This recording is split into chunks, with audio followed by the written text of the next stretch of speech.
네, 여러분 안녕하십니까? 중미경제통합은행 센트럴 아메리칸 뱅크 포 이코노믹 인테그레이션 흔히 까베이의 한국신탁기금을 담당하고 있는 강석원입니다. 오늘 여러분 앞에 두고 여러분 우리 까베이를 활용해서 어떻게 중미 지역에 진출할 수 있는지에 대해서 간략히 설명드리도록 하겠습니다. 첫 번째 페이지입니다. 아마 까베이가 생소한 분들이 많이 계실 것 같은데요. 까베이는 한국이 가입한 7개 MDB 중에 하나이기도 합니다. 보시면 아시겠지만 월드뱅크가 1945년대에 설립됐고 그 이후에 바로 IDB와 까베이가 거의 동시에 설립될 만큼 나름 역사는 깊습니다. 다만 담당하는 지역이 중미 지역으로 되게 좀 작기 때문에 한국이 아직 여기는 틈새 시장으로 잘 알려지지 않은 것 같습니다. 참고로 저희가 2019년에 가입하면서 6억 3천만 불 정도 이렇게 자본금을 투입했는데요. 이걸 다른 MDB랑 비교하면은 거의 2배 이상 잘 많습니다. 그래서 지분율도 6.43%로 다른 MDB에서 월등히 높기 때문에 그만큼 저희의 영향이 높다고 볼 수 있겠습니다. 다음입니다. 그러면 까베이를 조금 더 자세히 살펴보려고 하는데요. 1960년도에 과테말라, 엘살바도르, 온두라스, 코스타리카, 니카라과 이렇게 5나라가 경제통합을 목적으로 최초 설립되었고요. 이후 외연을 확장하면서 벨리스, 파나마 그리고 사실은 캐리비안 국가에 가깝지만 경제적 접근성 등을 감안해서 도미니카 공화국까지 해서 모두 8개 나라가 현재 영내 회원국으로 있고 7개 역의 회원국이 있습니다. 여기에 투자한 내용을 좀 살펴보니까 MDB를 보시면은 까베이가 이 지역의 전체의 한 절반 정도를 차지하고요. 그다음에 IDB 월드뱅크 순이고 그다음에 이제 G2G의 국제개발협력 자금을 흐름을 보면은 스페인을 포함한 EU가 전체의 한 60% 정도를 차지하고 대다수고 저기 기퉁의 타이완도 좀 보입니다. 이로써 이 특징이 뭐냐면은 이 지역에서는 미국이나 일본이나 중국과 같은 5대 대국들이 실질적으로 참여를 거의 하지 않고 있다. 그래서 상대적으로 우리의 효과가 좀 더 크지 않을까 그런 기대를 하고 있습니다. 한국이 다음 페이지입니다.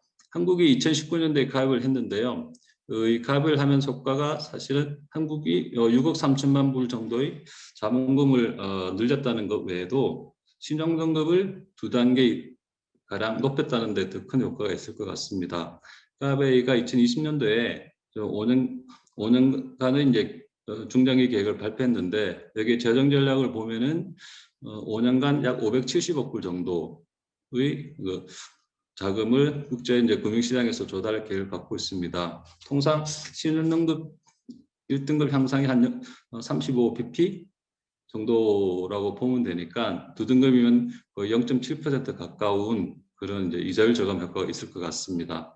그래서 이거를 금액으로 환산하면은 연간 4억 불 정도의 어마어마한 그런 이제 이자 절감 효과가 있다고 볼 수 있겠습니다. 참고로 이 570억 불 중에서 70억 불은 한국에서 또 조달할 계획을 갖고 있는데요. 이를 위해서 올해 말경에는 까베이 한국산 스무가 설립될 예정입니다. 관심 가져주시면 고맙겠고요.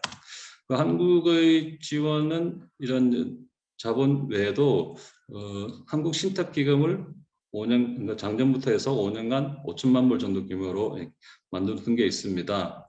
다른 MDB와 좀 다르게 저희가 타이드로 한 50% 이상을 운영할 계획을 갖고 있는데 최근에 저희 까베에 다시 협의를 했습니다. 그래서 이 타이드 규모를 거의 90% 이상으로 운영할 계획입니다. 그 이유는 뭐 짐작하시겠지만 한국 기업들이 그만큼 참여를 많이 하길 바라는 이 중미 국가와 까베의 희망이기도 합니다. 그래서 이 신탁기금 자금은 뭐 여러분도 잘 아시겠지만 주로 지식 공유 및 기술 협력 이렇게 크게 2가지로 나뉘는데요. 지금까지는 주로 중미 국가들이 그러니까 예타, 프리 피지빌 스터디를 좀 더 강조하고 있습니다. 그 이유는 나중에 또 다시 간단히 설명드리겠지만 자기들의 이제 좀 열악한 재정 여건을 감안해서 특히 PPP를 활용한 재무구조 마련의 목적이 주로 있는 것 같습니다. 참고로 작년에 이 기금이 설립된 후에 거의 1년간 14개 820만 불 규모를 저희가 승인을 했습니다. 그 14개 사업을 조금만 더 살펴보면은 인프라 분야가 4건으로 가장 많고요. 그다음에 산업 분야가 2건이 있고 저희의 관심인 그린 뉴딜 분야는 물관리, 기후변화 대응, 신재생에너지 3건에 한 130만 불 규모입니다. 참고로 그 카베이 내에서도 폰테크라고 하는 기술협력 자금이 있습니다. 올해에만 15건, 한 1,200만 불 정도 승인을 했는데요. 이 중에서 그린 뉴딜 번은 저희가 살펴보니까 4건에 127만 불입니다. 우리 기금과 거의 유사한 그런 양상이라고 볼 수 있겠습니다. 이제 본격적으로 중미 지역 국가들을 개괄을 한번 살펴보겠는데요. 아까 말씀드린 영내 회원국 8개를 종합적으로 봤습니다. 여기 보시면은 인구는 우리 한국에 비해서 한 20% 많은 한 6,100만 정도이고요. 다만 GDP는 한국의 한 5분의 1 수준입니다. 뭐 대충 짐작할 수 있겠지만 큰 규모는 아니지만 성장 가능성을 보고 여기 진출을 기대하실 텐데요. 저희가 그래서 과연 이 투자 자금이 얼마나 정도 확보할 수 있을지 한번 살펴봤는데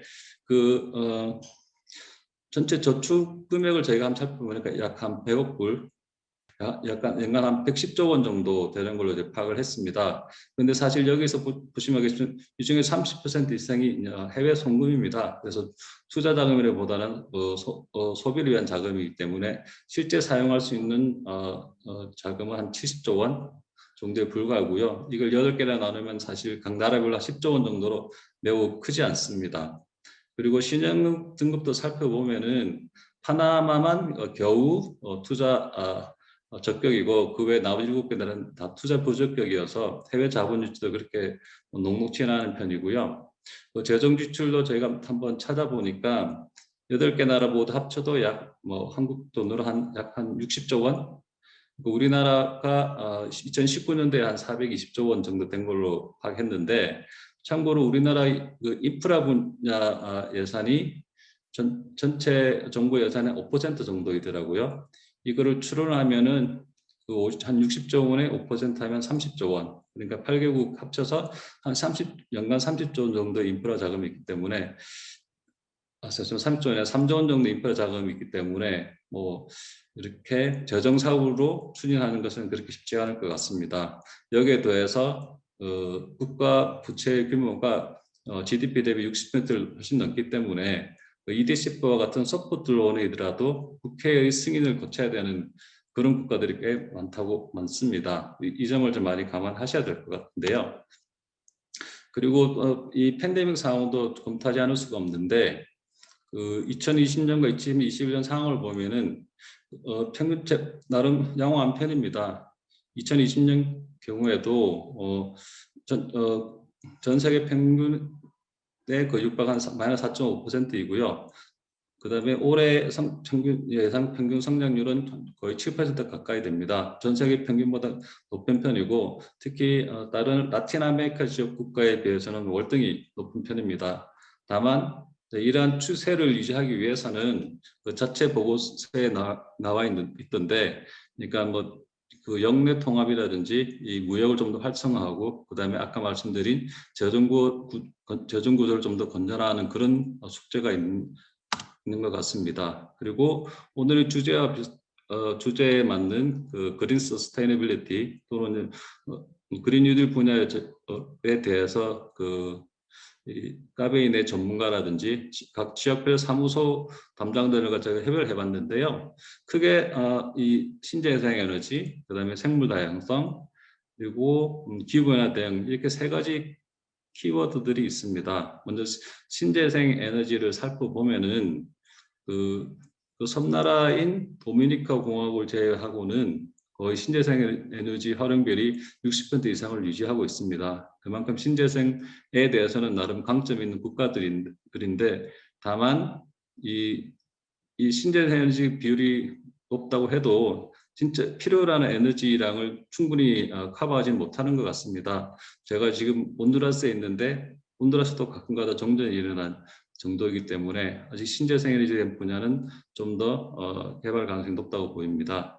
그리고 생물 다양성 분야는 그 자연환경에 대한 직접적인 그런 보존 노력도 있지만은 지금 이 중미 지역에서 강조하는 부분은 좀 생활환경 관련 인프라가 또에 대한 요구도 증가하고 있는 것 같습니다. 그러니까 우리 한국이 보면은 88년 올림픽 이후로 그러니까 저희가 1인당 GDP가 한 6,000불 이상을 넘어가면서 그 생활환경 인프라에 대한 수요가 크게 늘어났거든요. 그러면서 94년 제가 기억하기로는 94년도부터 그 민자사업까지 도입을 하게 됐는데 여기도 마찬가지 흐름을 따를 것 같습니다. 지금부터 그 상하수도나 오폐수 처리 시설과 같은 생활형 인프라에 대한 수요에 대한 요구가 조금씩 늘어나고 있는 듯합니다. 그리고 마지막으로 기후변화에 대한 부분이 있는데 이 부분은 짐작하시겠지만 여기가 허리케인이 자주 출몰하는 지역입니다. 그런데 기후변화로 인해서 그 강도와 빈도가 점점 높아지고 있는데요.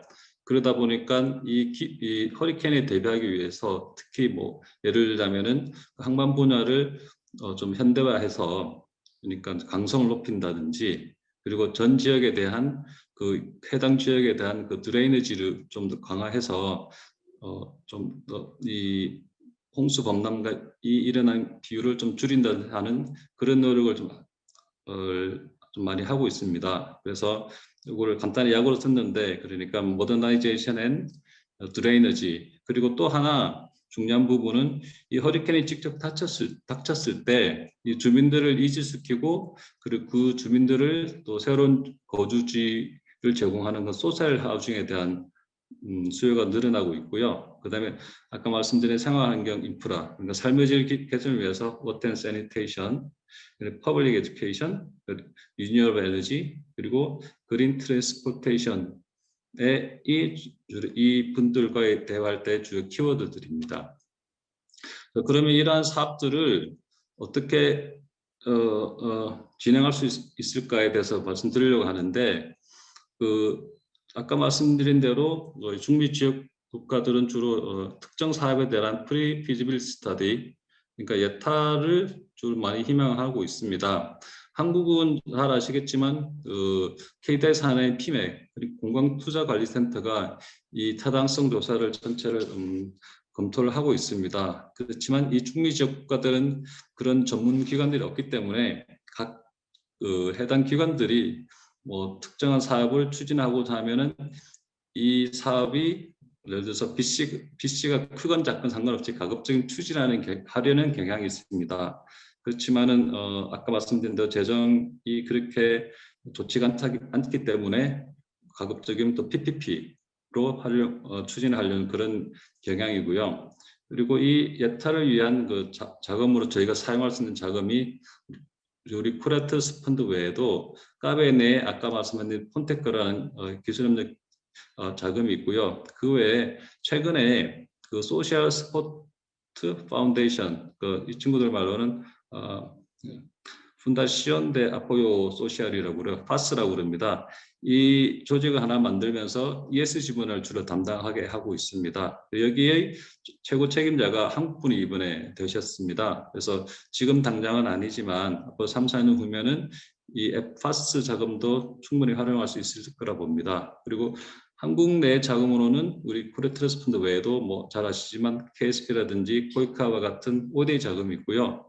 그 다음에 각 부처별로 산재에 있는 FS 자금을 활용하시면 될 것 같습니다. 참고로 지금까지 저희한테 우리 한국 신탁기금에 들어온 이 그러니까 그린 뉴딜 분야 쪽 관련된 사업을 보니까 한 6개 정도 있습니다. 그러면 이번에는 이 한국 신탁기금의 구조를 한번 살펴보려고 하는데요.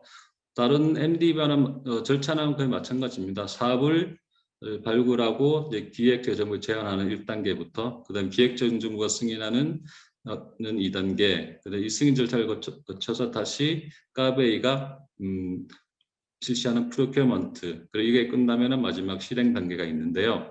우리 한국 신탁기금 팀, 쿠레트라 펀드 팀은 주로 첫 번째 단계에 포커스를 맞추고 있습니다. 참고로 우리 한국 신탁기금 팀의 사무국장 역할을 하시는 분이 바로 이 재정 파트의 최고 책임자이고요. 재정 파트 책임자는 총재에 바로 보고를 하게 되어 있습니다. 그만큼 저희 위상이 좀 높다고 말씀드릴 수 있겠는데요. 실제 사업 발굴과 제안은 이 KTF 팀 밑에 있는 이 4명인들이 담당을 하는데, 이 중에서 특히 사업 까베이가 특정 분야에 대한 스페셜리스트가 많지 않기 때문에 여기서 프로그램 코어디네이터를 하는 분이 사업을 주로 제안서를 많이 쓰고요. 저희 트러스트 펀드 어드미니스트레이터들이 주로 평가를 하고 그다음에 이행 과정까지 저희가 검토를 하고 있는 그런 메커니즘입니다. 이걸 조금만 더 자세히 살펴보면은 아까 말씀드린 대로 한국신탁기금이 타이드로 많이 운영을 되는데, 그래도 그 언타이드를 대비해서 저희가 최초 사업 발굴을 할 때 코리아 비지빌리티에 대한 평가 항목을 포함을 했습니다. 그만큼 한국 기업들이 입찰이나 이런 거 자료 작성하실 때 큰 도움을 되었으면 하는 바람이 있고요. 또 조달 과정, 그 프로큐먼트 과정에서도 그러니까 우리가 프로젝트 임플리멘트 플랜이라든지 TOR을 작성할 때 우리 한국에서 파견 나온 그 TFA 두 사람이 직접 다 리뷰를 하고 있고요. 또한 다른 MDB와 가장 큰 다른 특징 중에 하나는 이 실제 평가를 할 때 보통 우리가 기술 평가랑 가격 평가로 구분할 텐데, 기술 평가 위원회에 저희들이 한국에서 파견 나온 두 사람이 참여를 하고 있습니다. 그만큼 직접 간접적으로 한국 기업들이 현지에 진출하는 데 큰 도움을 주고자 노력하고 있다는 점 말씀드리겠고요. 마지막으로 실제로 이 한국 신탁 기금을 활용해서 예타를 거치게 되면 이제 본 사업으로 이루어질 텐데, 이 한국 신탁 기금이 어떻게 보면은 까베이 자금이기도 하지 않습니까? 그렇게 하다 보니까 이 한국 신탁 기금을 통해 예타를 거친 사업들은 그 까베이 론의 대상이 될 수가 있습니다. 다만 이제 이 까베이 론으로만 이제 모든 사업을 다 커버할 수 없기 때문에 또 다른 이제 그 5대 자금을 제가 찾아볼 수밖에 없는데, 현실적으로는 EDCF가 그걸 유의할 것 같습니다. 그래서 이 EDCF 사항을 살펴보면은 지금까지 저희가 한 27개 사업 9억 불 정도 투자를 했었는데요. 안타깝게도 그 중에 상당수가 이제 니카라과에 집중되어 있었습니다. 근데 최근 니카라과의 미국 제재 때문에 니카라에 대한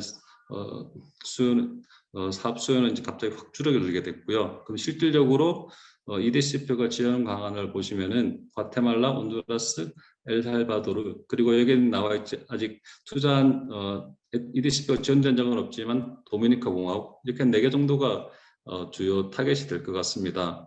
참고로 이제 벨리즈는 사이즈가 너무 작아서, 그다음에 파나마는 나름 여기서 가장 잘 사는 나라라서 EDCF 대상 국가가 아닙니다. 그리고 코스타리카 같은 경우에는 현재로 지원은 가능한데, 아직 코스타리카는 여기 언타이드로 주로 운영이 되기 때문에 그 PPP가 아닌 경우에는 사실상 그렇게 한국 기업이 수주할 가능성이 높지는 않다고 이렇게 예상은 하고 있습니다. 어쨌든 이 EDCF에서는 이 지역에 대해서의 한국 진출을 뒷받침하기 위해서 이 까베이와 협조용자를 맺었는데요. 지금까지 한 3억 불 정도의 협조용자 어그리먼트를 맺었고, 지금까지 2억 불 정도 이미 소진을 했습니다. 다만 이제 이 규모는 한국 기업들이 얼마만큼 진출에 따라서 금액은 계속 늘릴 수 있으니까 그 점은 걱정 안 하셔도 될 것 같고요. 참고로 최근에 또 그 전대금융 5천만 불 규모로 해서 이제 만들어진 게 있습니다. 그러니까 총 3억 5천만 불 정도의 EDC표가 지원되고 있다는 점이고요. 자, 마지막으로 향후에 어떠한 자금이 있을까 한번 제가 살펴봤는데, 도미니카 공화국을 대상으로 해서 프로그램으로 3억 5천만 불을 계획을 하고 있습니다. 아마 올해 말에는 이제 이게 메이드가 될 것 같은데요. 이 프로그램론에서 ESG 분야 그리고 그린 뉴딜 분야 사업을 주로 사용할 수 있을 것 같고요. 그리고 아까 말씀드린 그 까베이 한국 사무소에서도 이 중미 투자 펀드를 10억 불 규모의 펀드를 이제 만들 계획이라는 점을 말씀드리겠습니다.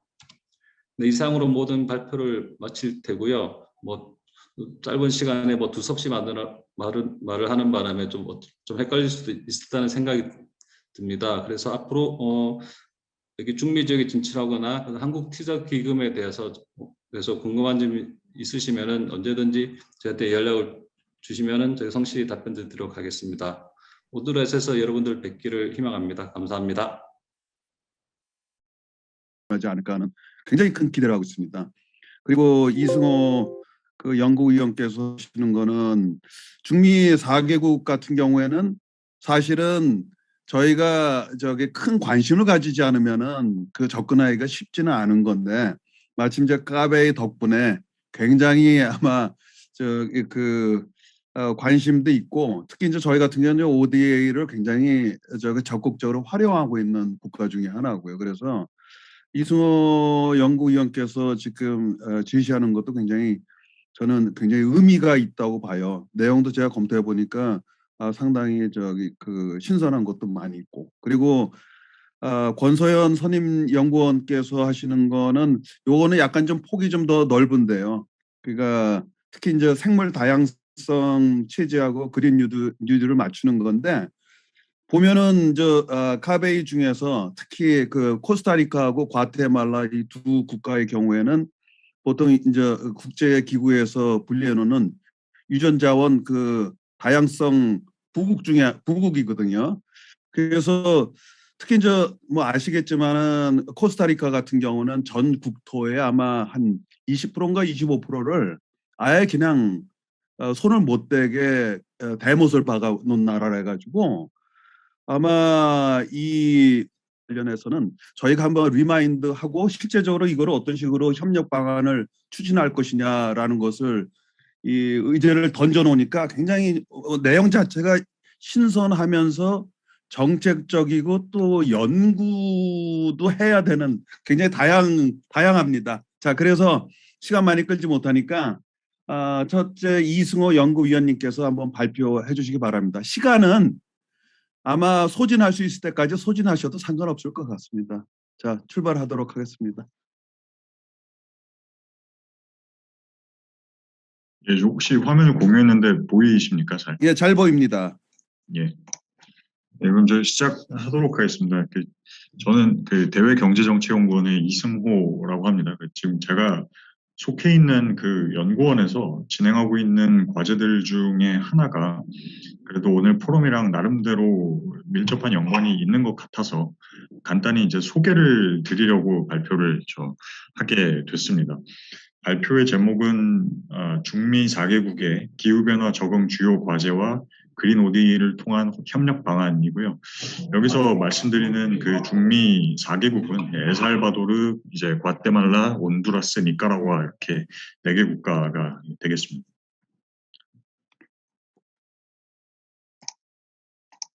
예, 잘 아시다시피 중미 4개국은 이 지리적인 특성으로 인해서 기후변화에 상당히 높은 취약성을 가지고 있습니다. 중미 4개 국가는 잘 아시겠지만 이 국토의 상당 부분이 이 건조회랑 드라이 코리도라고 하는 곳의 이제 일부인데요. 이 드라이 코리도, 이 건조회랑 지역을 중심으로 해서 가뭄이라든지 이상 강우, 태풍 이런 극단적인 자연재해가 상당히 번갈아서 이렇게 발생을 하고 있습니다. 그래서 결과적으로는 지금 이들 국가의 서스테이너블 디벨롭먼트가 크게 저해되고 있는 그 상황이 되겠습니다. 표를 이렇게 내놓고 있습니다. 여기서 순위가 이제 높을수록 기후변화에 취약한 것인데요. 2000년도에서 2019년도까지 평균 글로벌 클라이밋 리스크를 보시면은 과테말라가 16위, 엘살바도르가 28위, 니카라과가 35위, 온두라스가 이제 44위 이렇게 기록을 했습니다. 이 지표가 중미 4개 국가에서 그만큼 기후변화가 빠르게 진행되고 있고, 그리고 이제 이들 국가가 기후변화에 직접적인 영향을 받고 있는 상황이다라는 것을 잘 보여주고 있는 것 같습니다. 그래서 바로 이러한 맥락에서 이 중미 4개국에서 기후변화 적응에 대한 어떤 필요성이 제기가 되었다 이렇게 말을 할 수 있겠습니다. 이렇게 그 기후변화 적응이 중미 4개국에게는 상당히 시급한 과제이기 때문에 각국 정부나 또는 이 중미 통합 체제라는 지역 차원에서 이에 대한 필요성을 인식을 하고 있고요. 나름대로 국가 차원이라든지 아니면 뭐 지역, 이 중미 통합 체제 차원에서 관련 정책을 마련해 온 것으로 보입니다. 지금까지.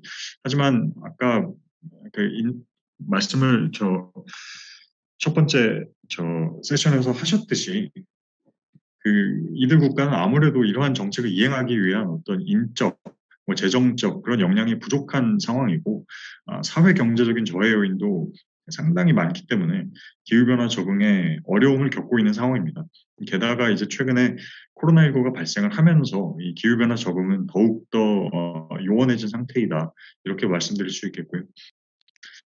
이러한 가운데 이제 발생을 할 경우에 그 악영향은 더욱 증폭될 것으로 예상이 됩니다. 그래서 한국 같은 경우에는 이제 최근에 기후변화 대응에 있어서 국제사회의 협력을 중요한 전략으로 제시를 하기 시작을 했고요. 잘 아시는 것처럼 이 그린 ODA라는 개념도 등장을 했습니다. 그래서 중미 4개 국가에서, 중미 4개국에서 기후변화 적응에 대한 협력 수요가 상당히 큰데 우리나라가 이 부문에 그린 ODA라든지 이런 형태를 통해서 협력할 수 있는 부분이 분명히 있다고 판단이 됩니다. 잘 아시는 것처럼 이 기후변화 적응이라는 것은 실제 또는 앞으로 예상되는 기후 또는 이 기후의 영향에 대응을 해서 적합한 행동이나 태도를 취하는 건데요. 이 기후변화로 인한 피해를 완화 또는 회피하는 것이 적응의 목적이다 이렇게 말을 할 수 있겠습니다. 특히 신기후체제의 근간이 되는 파리 협정에서 온실가스 감축뿐만 아니라 이 기후변화 적응에 대한 중요성이 상당히 강조가 되고 있습니다. 특히 아까도 슬라이드에 쓰여 있었지만 중미 4개 국가의 경우에 온실가스 배출량은 잘 아시는 것처럼 상당히 낮습니다. 하지만 기후변화의 영향은 거꾸로 아주 많이 받고 있기 때문에 온실가스 감축과 같은 기후변화 완화 활동보다는 이 기후변화 적응 활동이 보다 시급한 과제인 것으로 생각이 됩니다. 아래 그림을 보시면은 이 파리협정의 대략적인 구조를 나타내고 있는데 시간의 제약이 있기 때문에 제가 일일이 설명을 드릴 수는 없고 이 파리협정 2조, 3조, 7조 그리고 8조가 이렇게 기후변화 적응과 직접적인 연관이 있다고 할 수가 있겠습니다. 특히 이 7조랑 8조를 보시면 8조에서 이제 7조랑 8조에서는 적응 그리고 손실과 피해를 경감하는 데 있어서 이 개발도상국에 대한 지원과 국제 협력의 중요성 이런 것들이 7조와 8조에 적시가 되어 있다 이렇게 보시면 되겠습니다. 이제부터는 그 중미 4개 국가의 기후변화 추이를 아주 간략하게 살펴보도록 하겠습니다. 먼저 1931년도부터 2020년도까지 중미 4개 국가에서 기온의 추이를 한번 살펴보시겠습니다. 보시다시피 지난 한 70년 정도 동안 연평균 기온이 국가별로 다릅니다만 작으면 1도에서 크게는 1.6도까지 상승을 하신 것을 볼 수가 있고 연평균 최고 기온 역시 작으면 한 1도에서 크게는 한 1.7도, 8도까지 상승한 것을 확인을 하실 수가 있겠습니다.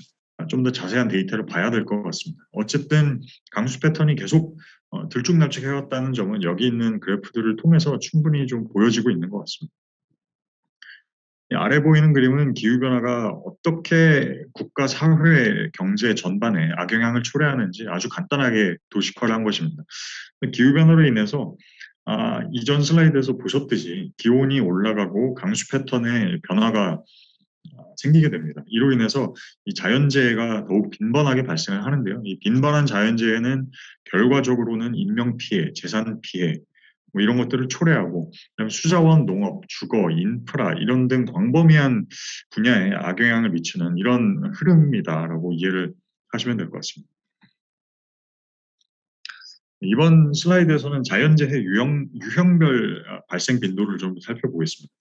이 보여드리는 그래프는 EM 데이터베이스라고 해서 이 자료를 재구성해서 제가 만든 건데요.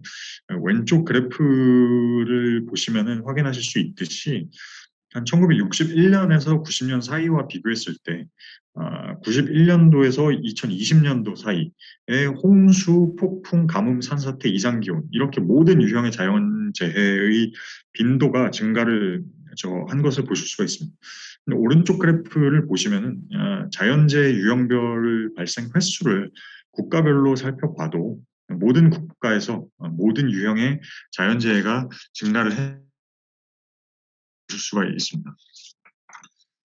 이번 슬라이드에서는 91년도부터 2020년도 사이, 1991년도부터 2020년도 사이에 발생한 자연재해들로 인한 어떤 피해 상황을 국가별로 좀 살펴보시겠습니다. 한눈에 봐도 자연재해로 인한 사상자 수와 이 피해자 수, 위쪽 두 테이블인데요. 이 피해자 수가 상당하다는 것을 확인하실 수가 있습니다. 그리고 이 인명피해뿐만 아니라 경제적 피해도 컸는데요. 제가 오른쪽 하단의 그래프를 보시면 GDP 대비 자연재해로 인한 경제적 손실을 이렇게 추산을 해놨습니다. 보면은 특정 기간에 예를 들어서 온두라스 같은 경우에 1996년부터 2000년도까지 이때는 이 수치가 10%를 넘길 정도로 자연재해로 인한 경제적 피해가 상당히 컸던 것을 이제 확인을 하실 수가 있습니다. 이 기후변화 적응 문제를 살펴볼 때 중요하다고 제가 생각하는 부분이 있습니다. 그 기후변화로 인한 부정적인 영향이 있으면 그 부정적인 영향이 이렇게 균등하게 파퓰레이션에 균등하게 나타나지 않는다는 건데요. 이 기후변화의 악영향은 국가별로, 지역별로, 그리고 개인별로 차별적으로 나타나는 걸로 보입니다. 예를 들면 비슷한 수준의 자연재해가 발생을 하더라도 선진국이라든지 개발도상국이라든지 이 선진국과 개발도상국에 미치는 영향이 균등하지가 않고 같은 국가 내에서도 같은 국가 내에 있더라도 지역사회라든지 아니면 개인의 특성에 따라서 이런 자연재해로 인한 악영향이 차별적으로 나타난다. 이런 이야기입니다.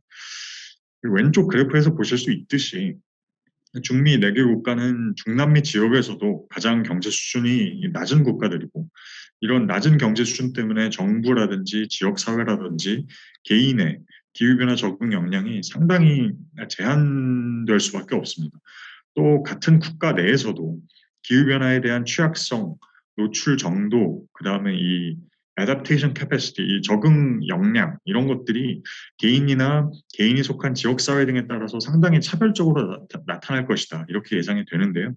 예를 들면은 빈곤층이라든지 농업부문 종사자라든지 원주민이라든지 이 사람들이 같은 국가에 살고 있습니다만 빈곤층, 농업부문 종사자, 원주민은 다른 사람들에 비해서 같은 국가에 있는 다른 사람들에 비해서 기후변화로 인한 어떤 피해를 흡수할 수 있는 능력이 떨어지거나 아니면 기후변화로 인한 타격에 훨씬 더 민감하다는 겁니다. 그래서 이 가운데 그래프랑 오른쪽 그래프에 보실 수 있듯이 중미 4개 국가는 전체 인구 대비 빈곤율도 높고요. 전체 고용에서 농업이 차지하는 비중도 높습니다. 평균적인 중남미 국가와 비교했을 때. 그래서 이 말인즉슨 안 그래도 중미 4개 국가는 국민들이 다른 국가 국민들에 비해서 평균적으로 기후변화에 더 취약한데 그 중에서도 특히 기후변화에 취약한 계층이 있고 이들의 비율이 상당히 높다 이런 뜻이 되겠습니다.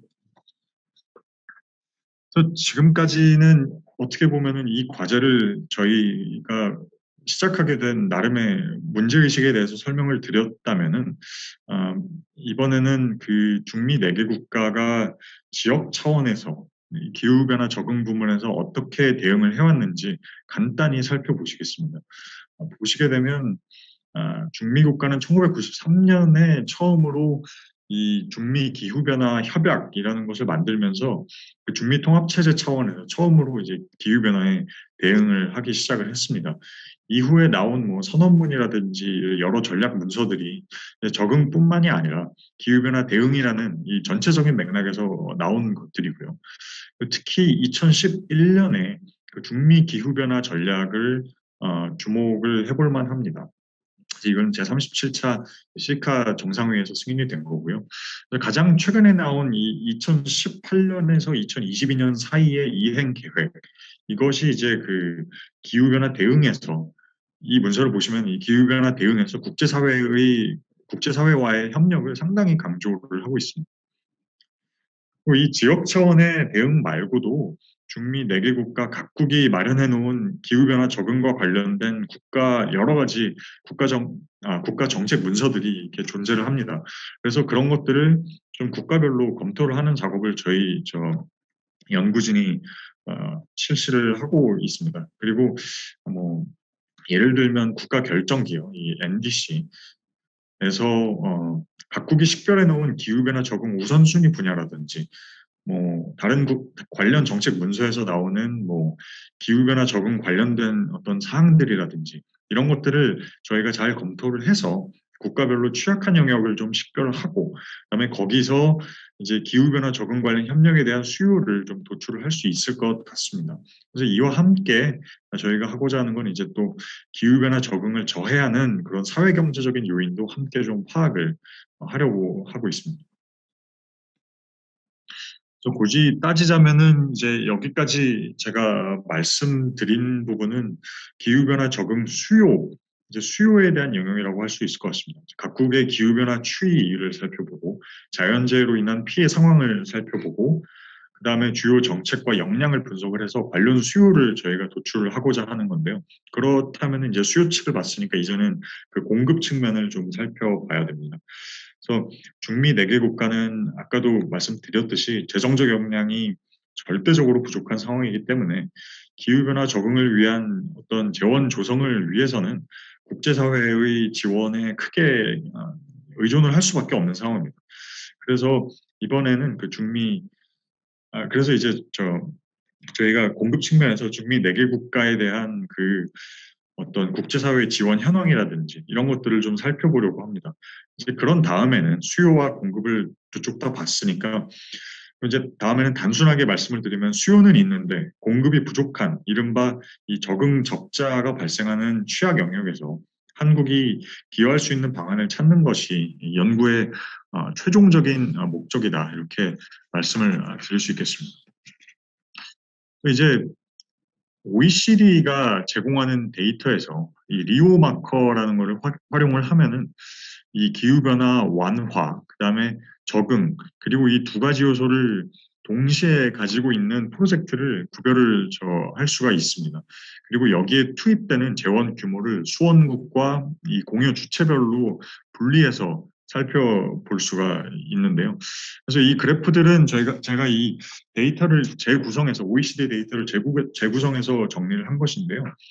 왼쪽 그래프를 보시면은 2010년에서 2019년 사이에 중미 4개 국가의 기후변화 완화 못지않게 그 적응 부문에도 많은 재원이 투입이 된 것을 확인을 하실 수가 있습니다.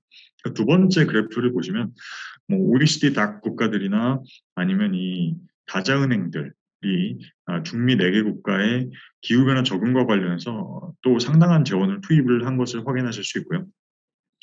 가장 오른쪽 그래프는 대중미 4개 국가, 이 대중미 4개국 상위 공유 주체 10개를 이제 뽑아낸 것이 되겠습니다. 그래서 이런 것들이 지금 상당히 대략적인 현황인데 이런 부분, 이 공급 측면을 조금 더 저희가 자세히 분석을 하려고 합니다. 그렇게 해서 중미 4개국에 대한 이 재정 지원이 좀 어떤 패턴으로 지금까지 이루어져 왔는지 이거를 알게 되면은 그럼 이제 저희가 수요에 비해서 공급은 부족한, 그러니까 말하자면 기후변화 적응에 있어서 이 취약 분야, 이 부분을 좀 식별할 수 있을 것으로 판단이 됩니다.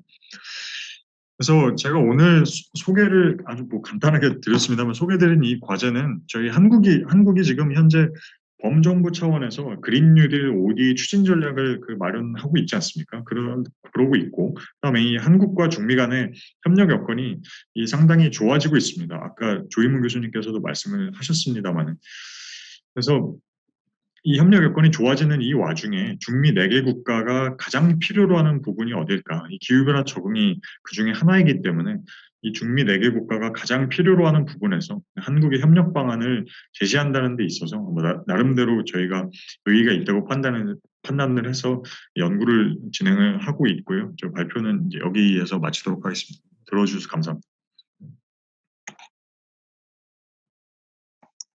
예, 아유 감사합니다.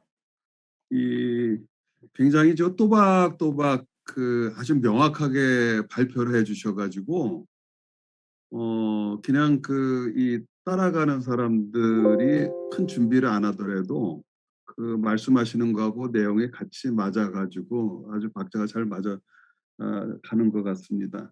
그다음에 두 번째는 권서연 선임 연구원께서 아마 준비해 주셔야 될 것 같아요. 아직 강석원 과장님께서는 아직 못 들어오신 것 같으니까. 이 중남미 생물 다양성 체제와 그린 뉴딜 협력 방안은 사실은 저희가 굉장히 큰 토픽 중에 하나가 그린 뉴딜이거든요. 근데 이제 그다음에 아까 어디죠? 이 환경산업기술원의 송기훈 아니죠. 기술원의 원장님께서 말씀하실 적에도 과거 얘기인데 녹색 성장 기본법 해가지고 녹색 성장이라는 거예요. 한국이 이제 어떻게 보면은 국내 문제가 있고 국제사회에서의 이제 이미지 같은 게 있는데 저희가 한국이라는 이미지가 굉장히 오랫동안 압축 성장 그래서 성장 근데 이제 그로스라는 것이 이제 에코노믹적으로 너무 치우치면은 그게 국가 이미지에는 굉장히 참 어떻게 보면 마이너스가 될 수가 있는데 거기 앞에다가 이제 그린이라는 거를 같이 쌍두마차를 집어넣어서 굉장히 외교할 적에는 굉장히 중요한 부분 중에 하나가 되거든요. 그래서 다행스럽게도 이게 지금 말씀하신 대로 저는 사실 읽어보지를 못해가지고 오늘 한번 찾아보려고 그래요. 녹색 성장 기본법의 내용을 한번 좀 봤으면 합니다. 자, 제 말씀 여기서 끝나고 권서연 선임 연구원님 발표하고 싶은 만큼 하셔도 되겠습니다.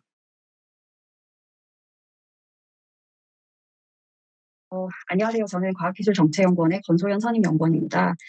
제가 발표드릴 제목은 중남미 생물다양성 체제와 뉴딜 그린 협력 방안에 대해서 말씀드리고자 합니다. 굉장히 생물다양성에 대해 관심이 많으실 텐데요. 먼저 이 생물다양성이 무엇인지 그리고 그 중요성과 가치에 대해서 살펴보겠습니다. 생물다양성 가치를 중점으로 이제 생물다양성에 관한 국제 레짐이 형성되고 있는데 여기에서는 제가 생물다양성 협약과 나고야 의정서 논의를 중심으로 살펴보고자 합니다.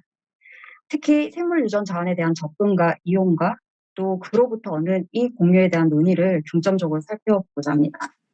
오늘 발표에서는 세계에서 거대 생물다양성 국가가 가장 많이 포진되어 있는 중남미를 대상으로 이제 전반적인 중남미 생물다양성 현황과 그리고 중남미 주요 국가의 생물다양성 체제를 살펴본 후에 중남미 생물다양성 분야에서의 그린 뉴딜 협력 방안을 제안하고자 합니다. 왜 국제적으로, 국가적으로 생물다양성에 관심을 가지는지 이제 이해하기 위해서는 먼저 생물다양성에 대한 개념을 이해할 필요가 있습니다. 모두 다 아시겠지만 일반적인 개념으로 이 생물다양성이 바이오다이버시티라고도 하고도 또는 바이올로지컬 다이버시티라는 이렇게 단어로 볼 수 있는데 이게 굉장히 중요한 의미입니다. 단어 자체가 생물학적이라는 표현과 그런 다양성이라는 두 단어의 축약형으로 이제 국제적으로 통용되는 의미는 생물다양성 협약 제2조에 따른 정의로 육상, 해상 및 그 밖의 수종 생태계와 이들 생태계가 부분을 이루는 복합 생태계 등 모든 분야의 생물체 간의 변이성으로 이는 종내의 다양성 그리고 종 간의 다양성 및 생태계의 다양성을 포함하는 것입니다. 이처럼 생물 다양성이라는 용어를 제가 지금 굉장히 되게 기본적이지만 이 개념을 알아야 뒤에 이제 국제 레짐에서 논의되는 그 생물 다양성 논의를 잘 파악할 수 있기 때문에 하는 거라서 기본적인 개념에 좀 충실할 필요가 있을 것 같습니다. 보시다시피 생물 다양성이 그런 종의 다양성과 생태계의 다양성, 그리고 유전적 변이를 총체적으로 지칭하는 말인데요. 유전 자원이라는 말도 있고, 저희가 유전 물질이라는 말도 있고, 생물 자원을 이런 말을 다 포괄하는 의미로 또 한간의 이런 전통 지식이라는 그 개념도 포함한다고 볼 수 있습니다. 여기서 이제 전통 지식이라 함은 생물 다양성 협약 제8조 제1항에서 정의한 대로 이제 생물 다양성의 보전과 그리고 그 지속 가능한 이용에 적합한 전통 생활 양식을 취하여 온 토착 지역 공동체의 지식이나 기술 혁신 그리고 관행으로 볼 수 있습니다.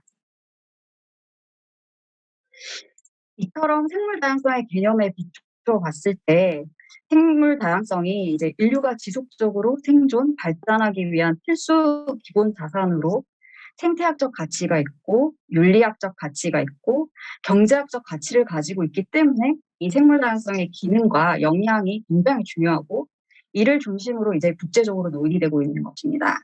최근 저희가 생명공학의 발전, 산업, 기술 발전 이런 걸로 인해 또 그리고 또한 코로나19로 인해서 이런 생물 다양성 연구가 되게 심화되고 있고 특히 이런 바이오 산업이라든지 의학 산업이라든지 농업 분야, 한의학 분야, 식물학 등의 분야에서 이런 고부가 가치 제품과 연계될 수 있는 생물 유전 자원의 중요성이 그만큼 이렇게 부각되고 있습니다.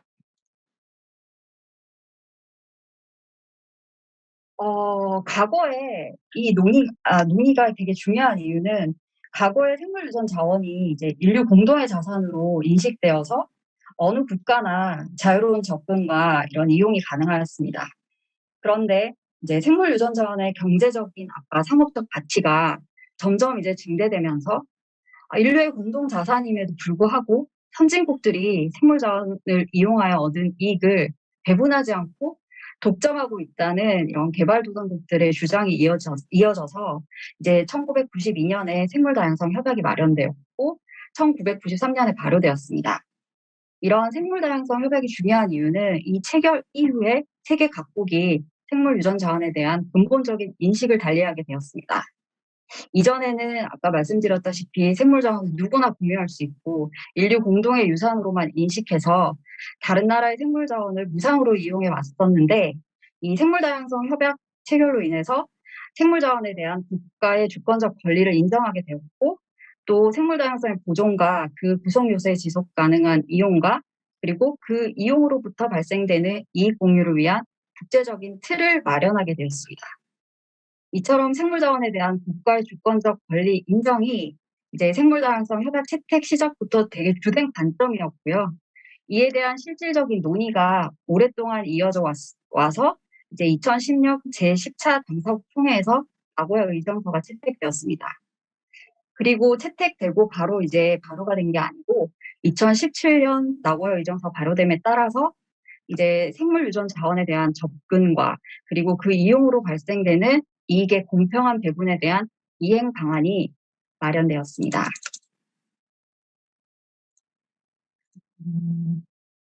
앞서 말씀드렸다시피 생물 다양성 협약은 그 유전 자원과 유전 자원에 대한 적절한 어떤 접근과 그런 관련 기술의 적절한 이전 그리고 적절한 재원 제공 등을 통해서 생물 다양성을 보존하고 그 구성 요소를 지속 가능하게 이용하고 또 유전 자원의 이용으로부터 발생하는 이익을 공정하고 공평하게 공유하는 것을 목적으로 하고 있습니다. 그리고 이에 따라서 이제 좀 더 실질적인 아까 이행 방안이 나오게 된 게 이제 생물 다양성 협약의 부속 협정으로서 이제 유전자에 대한 접근과 그 이익 공유를 위한 이제 구체적인 이행을 담은 것이 이제 바로 나고야 의정서입니다.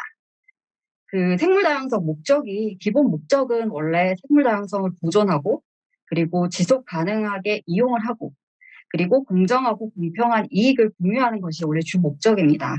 근데 이게 아까 말씀드렸다시피 상업적이고 경제적인 가치가 점점 이제 증대되면서 이제 서로 개도국과 선진국의 이제 가치 갈등이 이렇게 생기게 되면서 이제 나고야 의정서는 그 생물 다양성 협약 중 그 아까 앞서 말씀드린 세 가지 목적 중에서 이제 공정하고 공평한 이익 공유를 달성하기 위한 국제적 규범을 규정했고 또 국제적으로 구속력을 가지는 이 법적 문서라고 할 수 있습니다. 그렇다면 이런 유전자원에 대한 접근과 이익 공유에 대한 그 국제 레짐에 대한 논의에서 가장 중요한 핵심 요소가 무엇일까 보면은 아까 말씀드렸다시피 유전자원과 그런 전통 지식에 대한 접근 그리고 이익을 어떻게 공유를 하고 그 이행 준수에 대한 것이 국제 레짐에 있어서 가장 중요한 핵심 요소입니다. 제가 여기서 ABS라고 이렇게 표현을 했는데 요거는 Access to Genetic Resources and Benefit Sharing을 의미하는 것으로 앞에 access를 따서 A 그리고 benefit sharing을 따서 BS라고 하고 있습니다. 이게 이제 유전자원에 대한 접근과 이익 공유를 이제 ABS 이제 체제라고 하는 겁니다. 그렇다면 이런 논쟁의 쟁점의 갈등 요소인 이익이 뭔가 이렇게 되게 다 국가마다 다 생각하는 이익이 다르지만 제가 봤을 때는 국제협약상에서의 이익을 중점으로 이런 각 개도국과 선진국의 이 갈등 요소가 생기고 있습니다.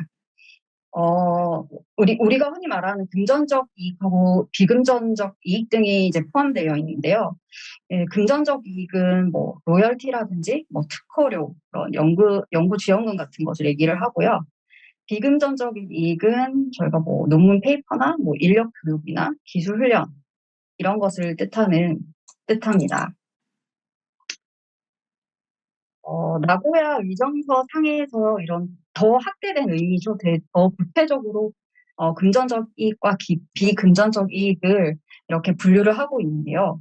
금전적 이익은 좀 수집이나 표본에 대한 접근료, 그리고 선급금, 뭐 이행 단계에 따른 중도금, 그리고 로열티라든지 또 예를 들면 상용화를 할 경우에는 이런 면허료, 그리고 연구 지원금, 뭐 합작 투자, 국적 재산권 공동 소유 등이 있고 비금전적 이익으로는 그 연구개발 결과를 공유한다거나 생명공학 연구 활동을 포함해서 그런 과학 연구 개발을 프로그램을 협력을 한다든지 아니면 협업을 한다는 거 또는 제품 개발에 참여를 한다든지 또는 교육 및 훈련을 협력한다든지 또는 기술 이전을 해주고 역량 강화를 시킨다든지 이런 모든 총체적인 그런 역량 강화 등이 이런 비금전적인 이익에 포함이 됩니다. 이제 개념과 국제 레짐에서의 논의를 봤는데요. 이런 그 국제 레짐에서 어떤 절차를 통해서 이루어지고 있는지 살펴보면 일단 생물 유전 자원을 이용하는 국가가 그 자원을 이제 제공하는 국가에게 일단 사전 통보 승인을 받아야 하고요. 그리고 유전 자원으로부터 이제 발생되는 그 이익, 아까 말씀드렸던 그런 금전적이나 비금전적인 이익은 이렇게 상호 합의된 계약 조건에 따라서 공유해야 한다는 것이 ABS 그 국제 레짐에서 얘기하는 주요 절차라고 볼 수 있습니다. 그렇다면 왜 우리가 중남미를 이렇게 이 관점에서 봐야 하는지 보면은 그 생물 다양성과 아까 말씀드린 ABS 체제에서 국제적 이슈를 선도하는 그런 그 국가 그룹이 거의 주로 생물 다양성이 풍부한 국가들 사이에서 높은 편이라고 할 수 있습니다. 여기 보시면은 세계 동식물 중 70% 이상을 보유한 유전자원 다양성 국가 그룹이라고 있는데요. 여기에서 중남미 국가가 상당수 차지하고 있습니다. 보시면은 중남미에 포함되어 있는 국가가 무려 거의 9개 정도가 되는데요. 뭐 브라질, 콜롬비아, 에콰도르, 멕시코, 페루, 베네수엘라, 뭐 볼리비아, 아까 말씀하셨던 코스타리카, 가테말라가 이에 속합니다. 그래서 굉장히 자원 보유국으로도 높고 개도국의 입장을 또 대변할 수 있는 국가로서 중남미에 되게 관심을 가져야 되는 부분이 아닐 수 없습니다. 아까 말씀드렸다시피 중남미가 자원 보유국의 입장이자 또 개도국의 입장으로 그런 유전 자원하고 그다음에 토착 지역 공동체가 보유하고 있는 어떤 유전자원 관련 전통 지식과 그리고 그 이용으로부터 발생되는 이익에 대한 이슈를 주도하고 있습니다. 왜냐하면 중남미에서는 토착지역 공동체라는 게 이제 전통 지식 및 또는 유전자원이 많이 분포되어 있는 곳에 거주하고 있잖아요. 그래서 이런 ABS 이행 절차에 직접 참여하는 주체로서 중요성이 더 커지고 있습니다. 그래서 굉장히 중남미가 자원보유국의 입장이자 개도국의 입장, 그리고 유전자원과 그 전통적인 지식 이용과 활용 또는 그 이익에 대한 어떠한 공유 배분 이런 거에서 굉장히 주도적으로 국제 레짐에서 참여를 하고 있고 또 거기에 좀 주목을 가지고 저희가 살펴볼 필요가 있겠습니다. 그렇다면 중남미 국가들을 살펴봤을 때 그 몇 개국을 뽑아서 봤는데요. 국가 어떤 생물 다양성 협약이나 그 나고야 의정서 비준 현황을 보면 대부분 중남미 주요 국가가 CBD 당사국이기도 하고요. 그리고 나고야 의정서 비준 현황을 보면 멕시코, 페루, 그리고 볼리비아, 에콰도르, 그리고 최근에 저희 올해 이제 비준한 브라질이 있습니다. 그 생물 다양성 협약과 나고야 의정서를 비준한 국가 중에서 저는 이제 아까 브라질, 볼리비아, 에콰도르, 멕시코, 페루를 대상으로 그 ABS 체제를 관련한 주요 기관과 그리고 관련 규정과 정책, 그리고 이행 정도 항목으로 나누어서 좀 더 구체적으로 살펴보았습니다.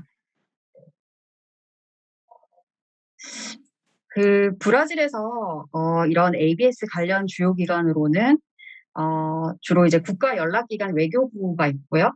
그리고 이런 것을 승인해주고 이렇게 서티피케이션 해주고 있는 기관인 그런 유전유산관리위원회 또는 그 밖에 국가과학 연구소도 있고 농업부, 보건부, 환경청 등이 관여하고 있습니다. 생물 다양성하고 생물 유전과 전통지식에 대한 접근과 이용에 관한 규정 및 정책은 아직 개발 단계에 있다고 볼 수 있고요. 그리고 생물 탐사나 아니면 기술 개발의 경우에는 그런 토착 지역 공동체를 포함해서 그런 공공 그리고 민간 제공자의 사전 통보 승인이 꼭 필요합니다. 그리고 이익 공유 계약은 반드시 제품이나 그런 공정이나 그 역량 배양을 위한 이익과 로열티 배분 그리고 기술 이전과 라이센스에 대한 이익 공유 조항을 꼭 포함해야 한답니다.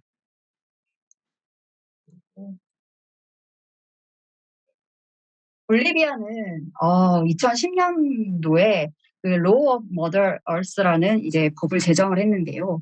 이게 이제 자연을 어떤 법적 권리의 주체로 인정하는 그 법인데요. 볼리비아 입장은 자연을 사유화하고 상품화할 수 있는 것이 아님을 강조하고 그 인간 중심주의적인 관점의 ABS 체제를 지향하고 있습니다. 그래서 모든 지역에서 이런 ABS 법률 및 접근 사례에 대한 결정에서 토착 지역 공동체가 참여해야 하고요.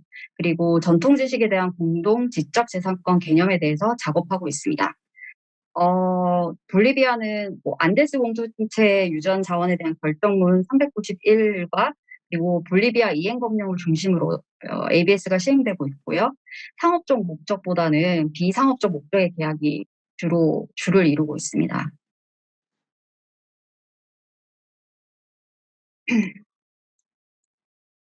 다음으로 에콰도르 또한 2008년에 자연의 권리 조항을 담은 헌법 개정안을 국민 투표로 통과시킴으로써 이제 헌법에서 자연의 권리를 인정한 첫 번째 국가라고 볼 수 있습니다.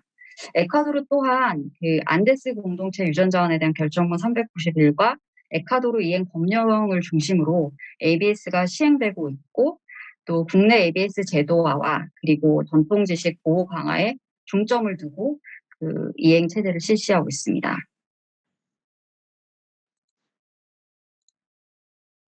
다음으로 멕시코를 살펴보면요. 그 멕시코는 주로 이제 ABS 관련 주요 기관이 환경정부고 그에 따라서 관련 주요 기관으로서는 국립종자검사 및 보증청 그리고 원주민 개발 국가위원회 등이 있습니다. 멕시코 ABS 현행 준거법은 나고야 의정서 비준 이전에 제정되었는데요. 하지만 여전히 ABS 프레임워크에 관한 어떤 구체적인 법적 개발이나 제도적 개발이 필요한 단계에 있습니다. 마지막으로 페루를 보시면요. 페루 또한 아까 안데스 공동체 유전자원에 대한 결정문 391과 페루 이행 법령을 중심으로 ABS가 시행되고 있습니다. 페루는 어떤 전통 지식에 대해서 독자적인 지적 재산권이 있고요. 관련 전통 지식 등록 시스템이 있습니다. 전통 지식 지재권 보호는 지식재산보호청에서 하고 있고요. 그리고 유전자원과 전통 지식의 불법적 접근과 도용을 방지하기 위한 국가생물해적행위방지위원회도 있습니다. 페루 또한 상업적 목적의 계약은 거의 없고요. 주로 허가된 그런 승인된 생물자원 연구에 대한 허가가 주를 이루고 있습니다.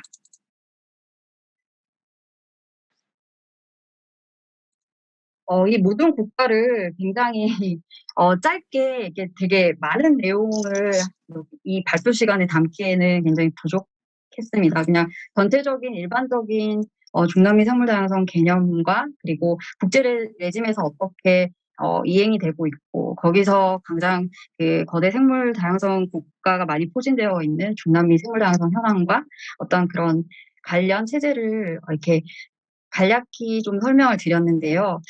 아직 연구할 분야라고 생각을 하고요. 좀 더 저희가 좀 관심을 갖고 연구를 해야 되겠다고 생각이 들었습니다. 종합적으로 보면요. 아까 중남미가 그 유전자원 다양성 보호국가 그룹이 거의 아까 보시면 9개국이 거의 중남미 국가입니다. 그리고 또 전 세계적으로 아까 뭐 과학기술 발전이라든지 코로나 이후에 글로벌 바이오 시장 규모도 확대될 전망이라고 합니다. 여기 보시면요. 네. 그리고 한국이 또 생물 소재의 해외 의존도가 2010년 약 40%에서 19년 60%로 증가하고 있고 아마 이 증가율은 더 증가할 것으로 생각됩니다. 그리고 이 산업적 활용이 가능한 생물 유전 자원 확보를 위해서 바이오 산업 이용이 아까 말씀드렸다시피 더 확대 대응으로 인해서 우리가 이 중남미 생물 다양성 분야에서 어떻게 좀 더 이제 우위를 가지고 할 수 있는지에 대한 마련이 다각적 마련, 그러니까 중남미에서 생물 유전 자원에 대한 다각도의 확보 전략 마련이 가능하다라는 것이 하나의 그린 뉴딜 협력 방안 중에 하나로 봤고요. 그리고 두 번째로는 전체적으로 아까 생물 다양성 체제를 살펴보면 기본적으로 중남미 국가가 기본적으로 그 생물 다양성과 환경 보존을 이제 보장하고 그런 보존을 위한 법이 잘 제정되어 있습니다. 아까 앞에서 보셨다시피 에콰도르하고 볼리비아가 자연을 법적 권리 주체로 인정하고 있을 만큼 굉장히 생물 다양성 보존에 좀 중점을 맞추고 있습니다. 근데 이러한 분야를 이제 좀 더 생태계를 좀 보존하면서 어떻게 이런 생물 유전 자원을 우리가 접근을 하고 이용을 하고 어떻게 확보할 수 있는지 그러한 기술 지원 그리고 거기에 따른 금융을 지원할 수 있는 방안 그리고 그걸 좀 더 개도국의 사업과 연계시킬 수 있는 5개의 사업 발굴이 필요할 것으로 저는 보았습니다. 그래서 이거를 처음에 여기 중남미 국가 같은 경우에는 상업적 연구보다는 아까 비상업적 연구가 되게 주를 이루고 있다고 했는데 저희가 접근을 할 때 먼저 너무 상업적으로 접근하지 말고 비상업적인 연구, 예를 들면 그런 식물 계통 분류학이라든지 생태학이라든지 이런 진화 연구 등을 좀 기반으로 할 수 있는 5대 사업 발굴이 좀 필요하지 않나. 그리고 이게 나중에 이제 실증 사업으로 이제 확대될 수 있도록 좀 그런 접근 방법이 필요하지 않나 생각이 들었습니다. 그리고 마지막으로 중남미 ABS 체제에서 가장 좀 저희가 좀 이해를 해야 되는 부분이 ABS 체제에서 그 주요 주체로서 참여하고 있는 토착민 지역 공동체와 이런 어떤 지역 협의체에 대한 파악이 굉장히 필요할 것 같습니다. 왜냐하면 그 아까 말씀드렸다시피 중남미의 토착 지역 공동체가 그 이렇게 거주되어 있는 그런 곳이 그런 전통 주식하고 유전자들이 많이 분포되어 있는 곳에 거주하고 있고, 그리고 ABS 이행 절차에서 가장 직접적으로 참여하는 주체로 굉장히 중요하기 때문에 국제사회에서 이런 그 논의에 많은 관심을 가지고 이런 동향 파악을 하는 것이 굉장히 중요할 것 같고요.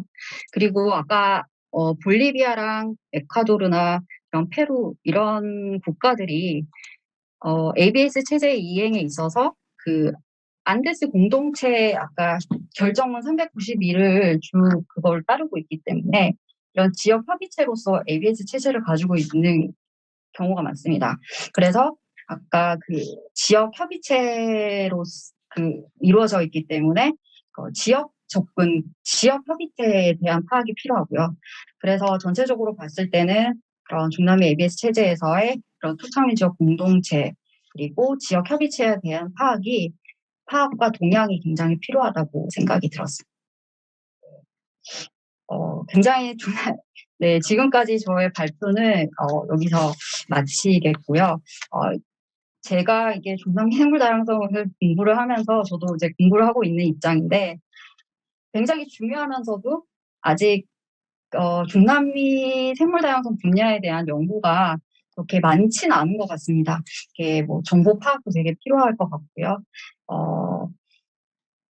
인식 자체가 굉장히 부족한 것 같습니다. 그래서 좀 더 중남미 생물 다양성 분야에 관심을 갖고 어떻게 우리나라와 또 협력을 할 수 있는지 그런 방안을 좀 더 마련하는 것이 굉장히 필요할 것으로 생각이 됩니다.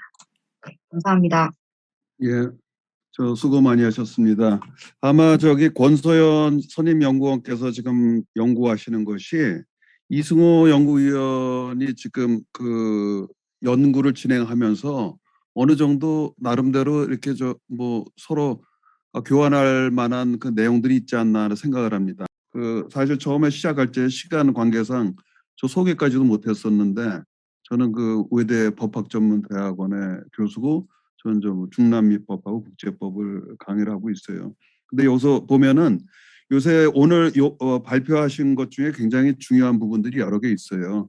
그 중에 하나가 이제 그쪽 오늘 말씀하신 그 지역들이 굉장히 그 자연권, 그죠? 라이트 오브 네이처 쪽에 굉장히 강한 국가들이고 보통 그쪽에서 이제 에코센트릭 그 어프로치를 많이 합니다. 그래서 생태 중심의 법화, 특히 이제 에콰도르라든지 볼리비아, 베네수엘라 그리고 콜롬비아서부터 해가지고 지금 그 남미 북부에 위치했던 국가들의 이러한 굉장히 그 생태 중심적인 그 정책 또는 법학 개념이 지금 중미까지도 계속 확산되고 있거든요. 당장 지금 굉장히 큰 그 관심을 가지고 아까 권소연 선임연구원께서도 말씀하셨지만은 약간 복합적 그리고 다각적인 측면에서 좀 새로 접근을 해야 되지 않나 하는 생각을 하게 됩니다. 하여간 오늘 짧은 시간 수고 많이 하셨고 다음 세션 때문에 할 수 없이 저희는 여기서 질의응답도 받지 못하고 그냥 세션을 정리하도록 하겠습니다. 예, 짧은 시간 수고 많이 하셨습니다. 감사합니다. 감사합니다. 교수님 고생하셨습니다. 수고하셨습니다. 예, 선생님 감사합니다. 예, 수고 많으셨습니다. 네.